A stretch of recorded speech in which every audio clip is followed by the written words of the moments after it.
Welcome everybody to my cooking channel, and this time we have something exciting for you. A little bit more complex than I normally do it, and I'm going to show you the ingredients. This is a stew.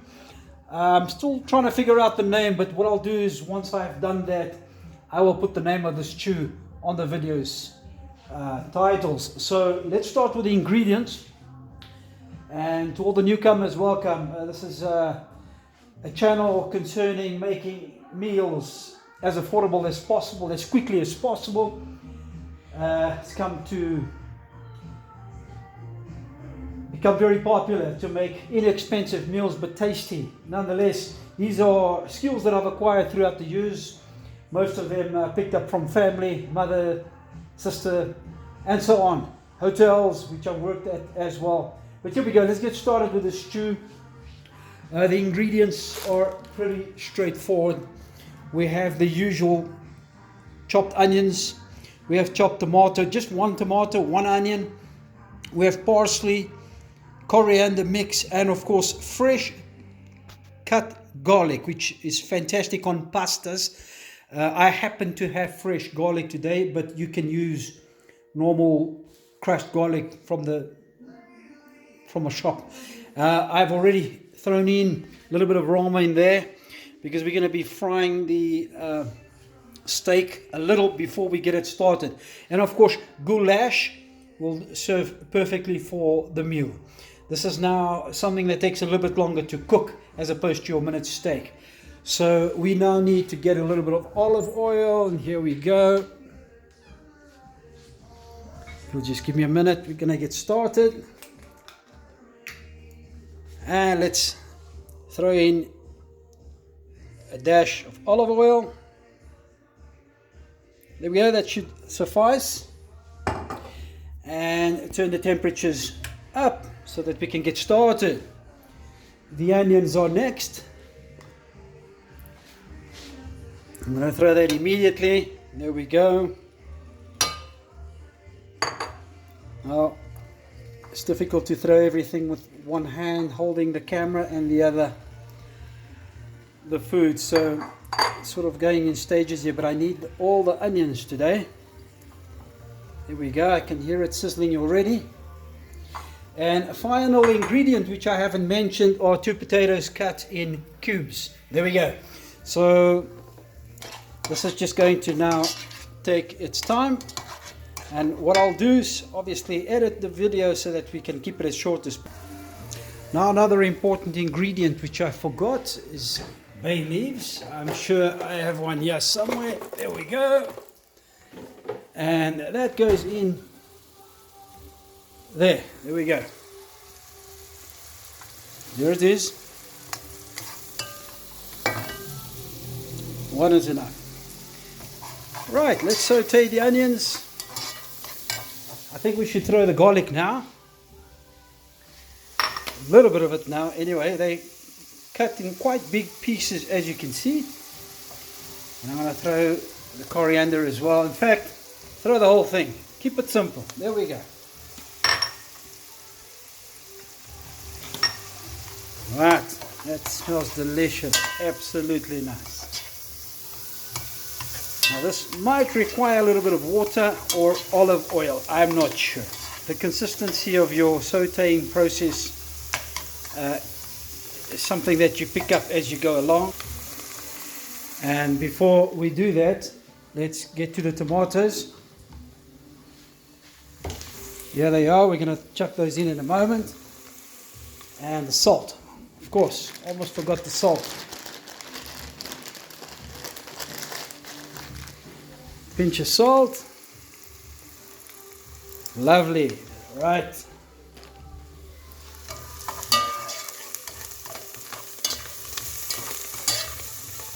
Didn't want to throw the tomatoes in yet because the onions aren't quite done. But because this is a stew, we don't have to be too fussy with the sauteing process.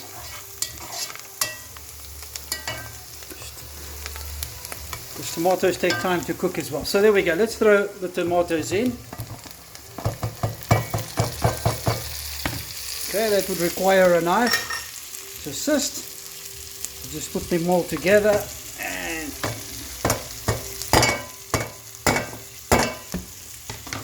there we go. Rough start to an awesome meal. Okay, this looks delicious. You know, presentation is everything, they say. Aroma is the next thing. And of course, you know, we eat with our eyes too. So what the meal looks like is extremely important. I'm going to throw this little bit of extra olive oil that I said I would. Here we go, not too much. Never overdo anything. The amount of ingredients that you put in is very important. From now on, I'll rather throw in a little bit of water like this, if need be, than to throw any more olive oil.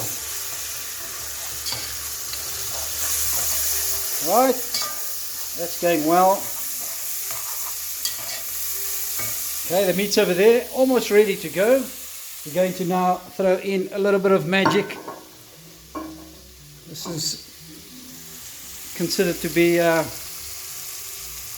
almost muti when it comes to cooking. There we go. You could put vinegar, you don't have to put red wine. I just don't want to throw that wine away. That wine comes back a long way with me. It almost has a history, that same bottle. And this is going very well. Okay, the next thing that's missing here is the paprika. Now, I throw paprika because I don't have chilies. So a little bit of paprika won't harm. Spice it up just a little. There we go. In fact, we'll only give it more color and give it just enough spice to make the meal that much more exciting. A little bit of water. There we go.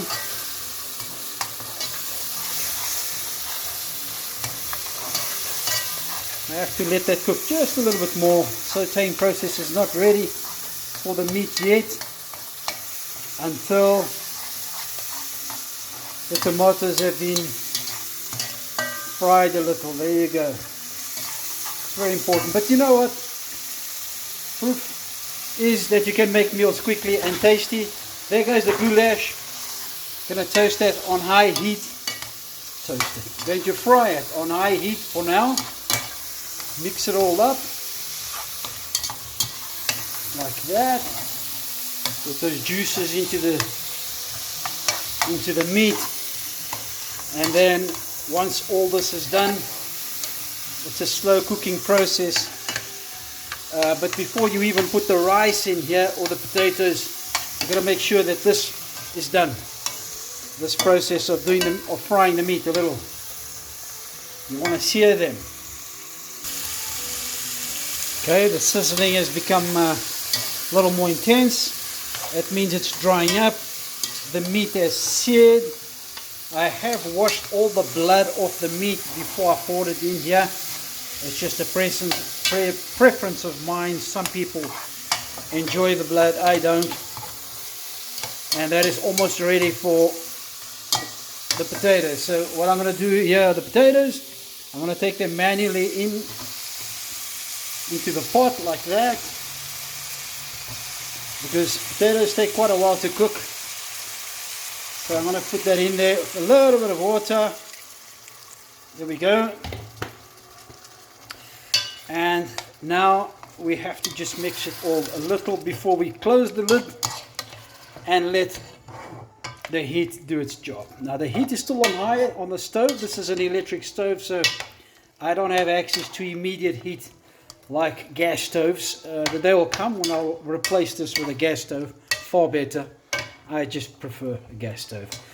So there we go, this is looking good, and it's starting to sizzle, and we'll just give it a good shake, turn it down to an acceptable heat, right down, doesn't have to be hot, and we'll get to the rice, which is over here, washed and ready to put on in a minute. So this will have to be edited, as you can imagine. So I'll come back as soon as the potatoes are ready or semi-cooked. We'll throw in the rice. Okay, we've got some nice background music, and let's get back to business here.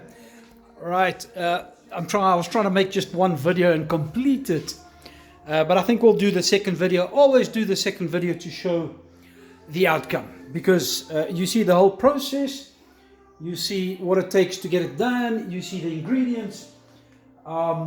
You've noticed that pepper is not something that I add, but my sister in Finland insists that I should add pepper every time, especially with meat. So I'm sorry, Marta, I'll add it next time. But there it is. We can always add it on at a later stage. So right now, it took what, 15 minutes. We should have a slightly less harder potato. Not quite. I'm scared to throw the rice in prematurely, so I'm just going to give it another 5 minutes.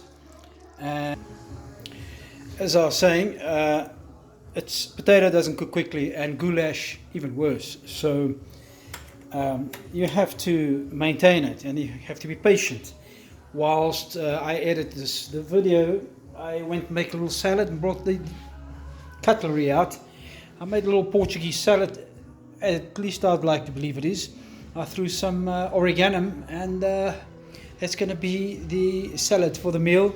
The rice is now ready to go, but before we throw it in, let's see what I'm talking about. It's going in nicely. Potatoes are starting to get a little softer. Sorry, I keep moving the video out of the pot. Apologies for that. The day will come when I'll have an assistant, or an assistant camera, 2 or 3 or 4 or 5, to help me do this in peace without worrying about filming and editing. And okay, so here we go. Press it. Let's press the potato. There, that's definitely softer. Problem is the meat softer? Not sure, but by the time this rice is ready, it will certainly be. So here we go. This is a little bit too much rice, or maybe not. It's about 1.5 cups, almost 2.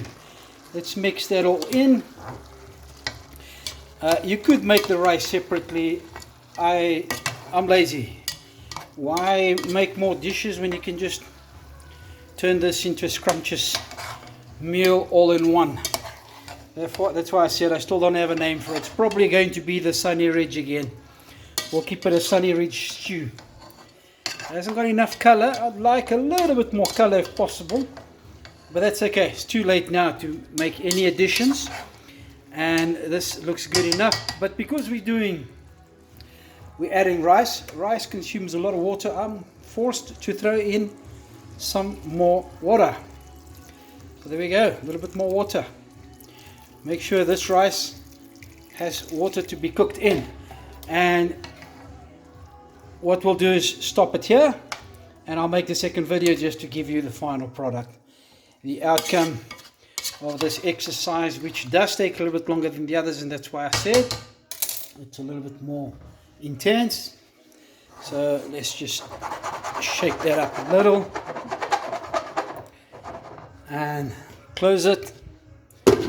And I want to thank everybody for coming to this channel yet again, and hope that these recipes help. And within the next day or so, I will have the next video ready. So thank you very much.